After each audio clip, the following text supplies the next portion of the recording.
What if it's not about a building? What if it's not about stained glass or steeples? What if it's about just Jesus? All right. So I've said for a while that, what if a camera was following you? Would you do the same things you were doing before? You got people that sit on the couch all day and watch TV. I'm one of them. But would I do that if I was the main character of a show or a documentary? So they did a test on this, and it's funny that I came across it after those have been my thoughts for years. That for 72 hours, they want people to live like they're the main character. It changed the way they thought. It changed the way they entered a room. It changed their whole mindset, not just in like that little world, but like forever. If you do something for 72 hours, it really reprograms your brain. And these people were different because of it. But they also noticed how different people's reactions were, how people received them. And it just made me think that we're supposed to be the main character, not a supporting cast. We are fearfully and wonderfully made. It says so in the Bible, right? That we are who we're supposed to be. And we shouldn't filter that down because we don't fit into a room or we're worried about what someone may think of us. We have to be us in every room or find a different room. Golly, talk about heavy this morning, but I love that. I do too. Because we should all live that way. And being your own main character gives you the confidence to walk into a room. And the confidence is what people are drawn to. They perk up, pay attention. When someone walks in that way, you exude that confidence and people want to be around that. I think you'd probably struggle with that, don't you? It is one of my downfalls to not be confident. Also, my husband says that all the time. He's like, I have never met someone more confident than you and your brother. How did I get thrown into this? But it is. But you know what? We have our parents to thank for that. Our parents just always instilled that into us that we were that way. Two peas in a pod. Man. We really are. We are two peas in a Well, pod. you think about it, though. You walk into a room. Are all those people there and glad you walked in? Yeah. Or are you just an extra person that's going to go hide in the back? I And like to usually, think I that. like hiding in the back. Yeah. But if you walk into the room with a different mindset, hey, these are my people. And not in an egotistical way, but just a confidence way. Like, I'm a part of this. This is my people. Yeah. And you said it when you first started. You said this has been my thought for a long time. Mhm. Is that what you were saying too? That you should, when you walk into a room, you should be the main characters. I wasn't looking at it from that perspective. That's new Yeah. to me, but it really hit home. I'm more of if I'm home by myself, even back before I had kids, when it was just me at home or me and my wife, we're laying around watching TV. This isn't entertaining. This isn't, if I came back in time to relive this moment, this isn't what I would do. I'd be Yeah. out doing something, I'd be out living life, not just watching other people on TV live it. But That's true. yeah, I do think I think it makes a big difference. And I think there's a real thin line with confidence and Arrogance. yes. Yeah, Yes. exactly. And a lot of people have a real lack of self-esteem anyways, for whatever the reason. They've been through a hard childhood, they've been through a hard relationship, they just, for whatever the reason, don't have a lot of confidence in themselves. And usually I think that insecurity would cause somebody to think otherwise about somebody that is just confident. And we should, for the record, people should really get over that and just be kind to everyone. And especially like you should respect someone that walks into a room and really has enough about them to not be, it's not arrogance, but just to be, like you said, confident that God has fearfully and wonderfully made you. There's not another, we've said this a bunch, I've said this a bunch, there's not another you on the planet. There's not another you. I mean, people can even try to imitate, which is very flattering, Mm-hmm. but they can't duplicate. And even if you imitate, there's a lot of people that don't imitate somebody else, but even those people are different because nobody is like you. I think that's interesting how you bring up, pretend like you're the main character for 3 days, because I think that when you're living that time, you need to think about your actions and how you would feel watching back. Right. Your goal should never be to make the other people feel like supporting cast. Exactly. Everybody in that room should be a main character in their own right. You should be proud to watch your show back about how you interacted and treated people. Absolutely. Now we're getting on to something. Well, so I kind of cheated here. I knew the topic. Yeah. So I've got a couple Bible verses together, but Galatians 1:10. Am I now trying to win the approval of people or of God? Ooh. Because that's where it's at. I think we should go home. Yeah.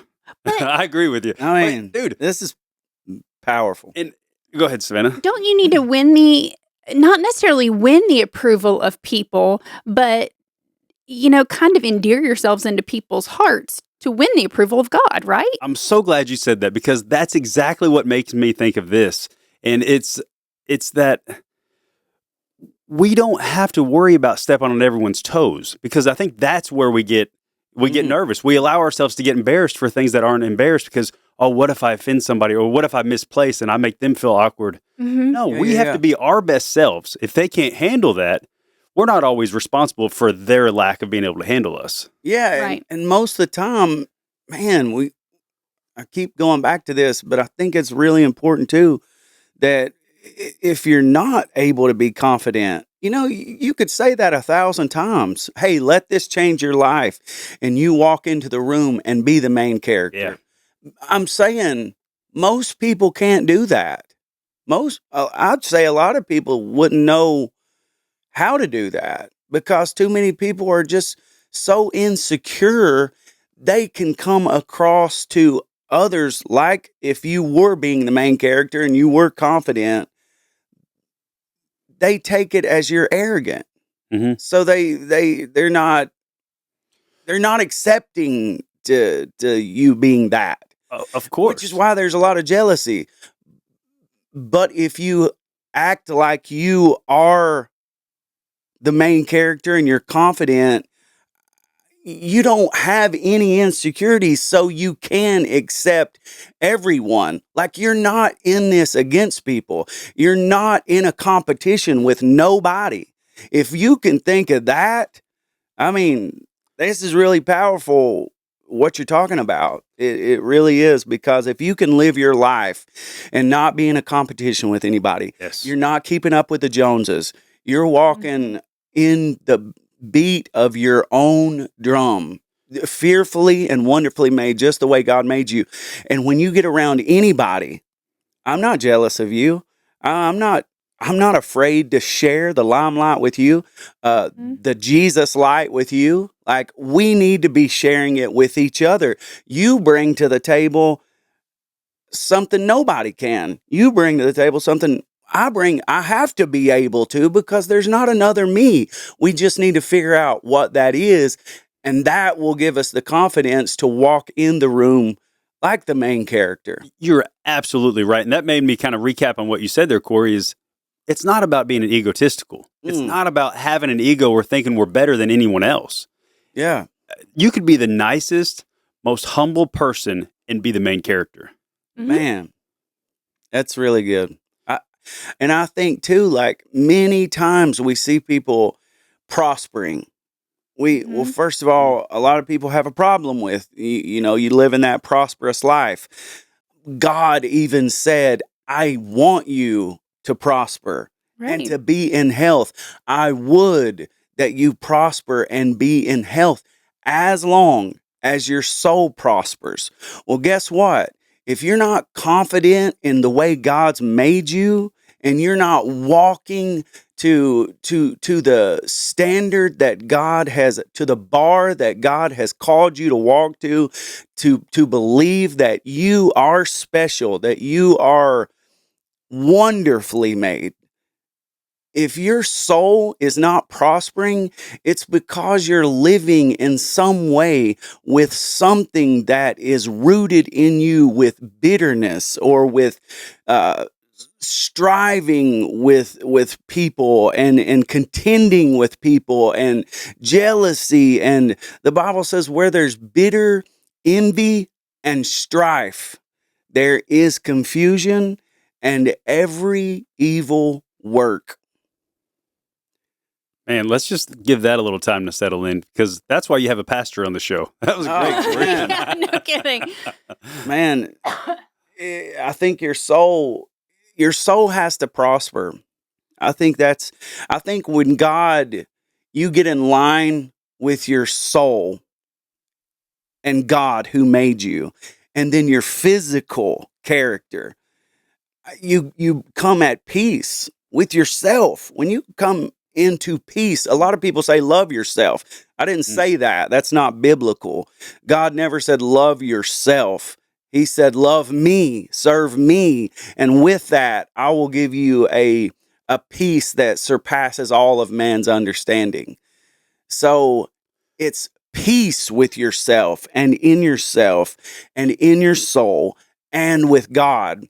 When you get that, you can walk in a way that you were created to walk in, that you could never imagine. So I really think that it all boils down to, do you have a relationship with the Creator? Absolutely.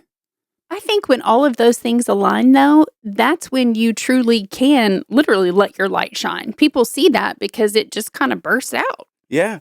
And they come into your presence and they see Savannah walk in and with the big smile and it's like, man, where does she get that joy? Where's it coming from? Because Let me tell you about my Jesus. oh, the whole world. But I just think that God, He really loves that. But I really do believe that it's extra powerful when you have nothing binding you inwardly to love others outwardly.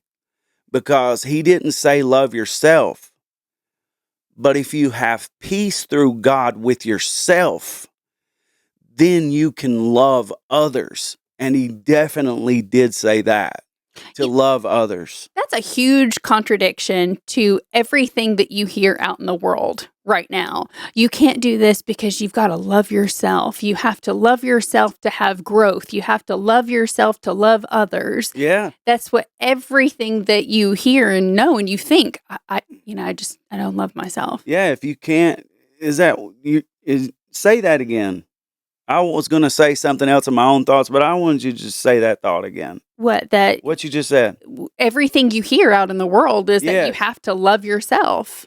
Yeah. So if you can't love anybody else, Yeah. if you can't first love yourself. Mm-hmm. And I think it's so eye-opening and enlightening to hear that God never told you to love yourself. He said, deny yourself. He said, Paul said, I am crucified with Christ. So that would cause you, in other words, to put yourself on the back burner, Mm-hmm. to love others and to focus on others. But in all that, in being able to look at others in a loving, godly way, that gives you have to have an inward peace, joy, love that surpasses what anybody's talking about when they say, oh, you got to have self-love. Mm-hmm. It's that's the world talking. But Jesus said, I'll give you peace that the world cannot give you. Literally. He said the world is talking about a peace on every corner, but I'll give you a peace that the world can't. And when you get that, you can walk with your brother and your sister, and you can feel like you know that you're walking in the grace of God. Paul said, by the grace of God, I am what I am. But I don't want anyone to get that twisted. Yeah. I think that there's, I think that's a good thing to say too. yeah, because what you said is 100% accurate. And that's spiritually. That's not on the outward. Like, we Yeah. still have to be the best us that God wants us to be. Yes. And doing it, having it inwardly.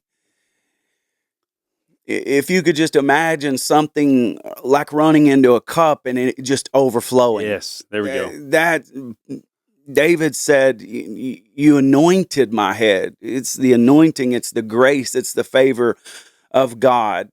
That when it runs into you, the blessings of God, when you got God's blessing on your life, when you're focused on Him first and foremost, and He's pouring the blessing into you, it's going to overflow. You're going to live in overflow mode. And that's going to help you to walk into a room because you're looking at Jesus. Mm. And that's lighting your path.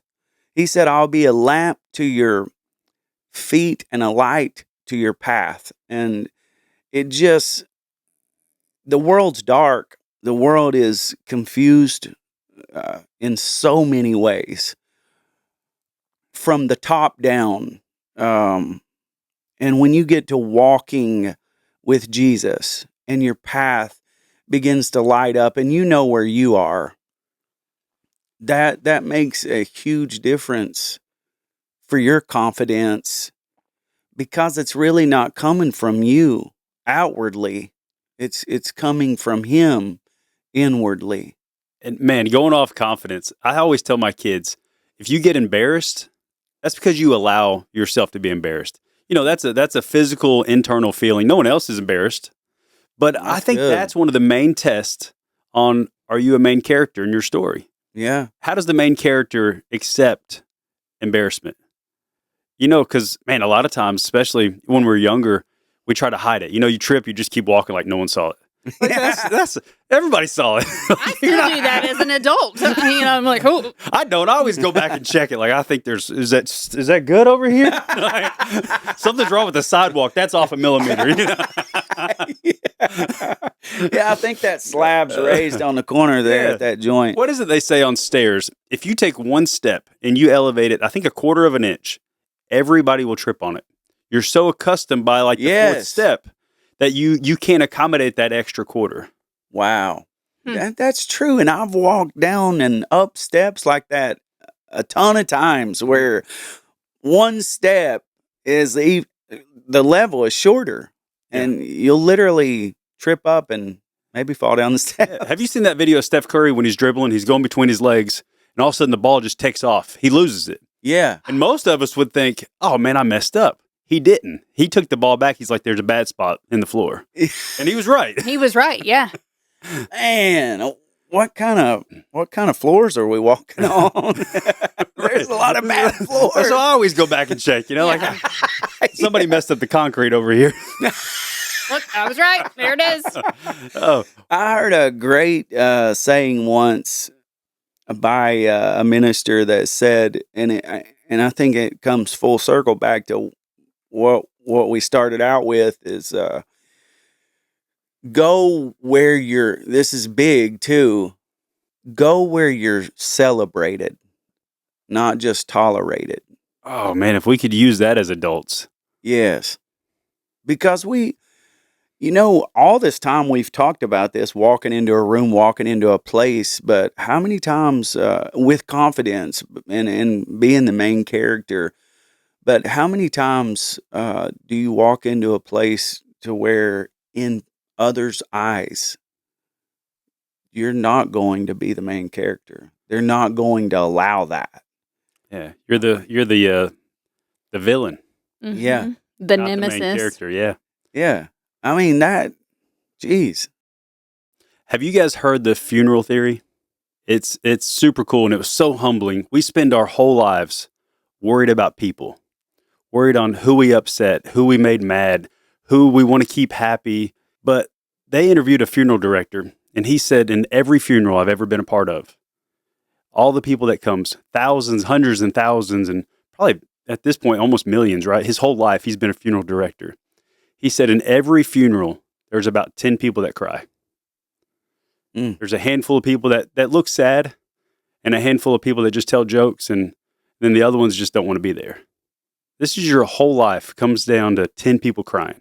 Oh man, that is really depressing. But we spend our whole life worried about how people think about us.